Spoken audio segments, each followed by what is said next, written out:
Rapid action battalion 7 একটি গোপন সূত্রে জানতে পারি যে ঢাকা থেকে চট্টগ্রামগামী নিউ দাউদকান্দি এক্সপ্রেস নামে একটি বাসে এক বা দুইজন ব্যক্তি কর্তৃক কিছু গাঁজা বহন করে নিয়ে আসা হচ্ছে। এই তথ্যের ভিত্তিতে আমরা র্যাপিড অ্যাকশন ব্যাটালিয়ন 7-এর একটি অভিযানিক দল ফেনী জেলার ফতেপুর এলাকায় একটি চেকপোস্ট স্থাপন করে এবং উক্ত চেকপোস্টে উক্ত বাসে আগমনকারী দুইজন প্যাসেঞ্জার সিনথিয়া ইসলাম এবং রাবিয়া সন্দেহজনকভাবে তাদেরকে জিজ্ঞাসাবাদ করা হয় এবং তাদের সাথে যে লাগেজ ছিল সেই লাগেজের ভেতর থেকে 13 কেজি গাঁজা, 1 বোতল বিদেশি মদ এবং 6টি বিয়ার জব্দ করা হয়। পরবর্তীতে তাদেরকে জিজ্ঞাসাবাদে জানা যায় যে তারা এই গাঁজাগুলো কুমিল্লার 14 গ্রাম উপজেলার গোমরবাড়ি এলাকার নামক একটি এলাকা থেকে নিয়ে এসে তারা চট্টগ্রামের উদ্দেশ্যে আসছিল। উক্ত তথ্যের ভিত্তিতে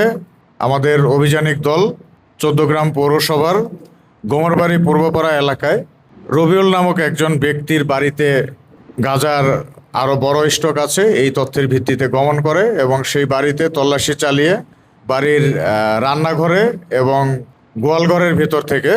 276 কেজি গাঁজা উদ্ধার করে এবং ঘটনাস্থল থেকে উক্ত ঘরের ভেতর থেকে আরও দুইজন আসামি মজিবুল হক এবং মোহাম্মদ সিয়াম নামে দুইজনকে গ্রেপ্তার করে।